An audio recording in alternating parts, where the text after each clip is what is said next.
A short while ago, we talked about the importance of temperature with regard to butter. Temperature is important in all aspects of your ingredients. Eggs, for instance. When we mix our bread doughs, we want our eggs to be very, very cold along with our water. This is the liquid. This is a combination of our water and eggs for our cranberry walnut bread. It's in the refrigerator. It's probably in the low 40s, high 30s. The reason why you want cold eggs, cold water, is that the mixing bowl, either at home or in our bakery, generates a lot of friction. So much friction it'll raise the temperature of the dough.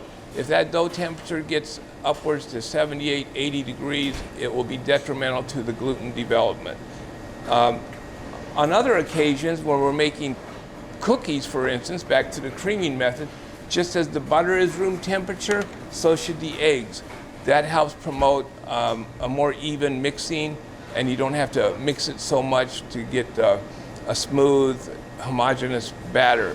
Overmixing will cause a tougher cookie or a tougher cake crumb.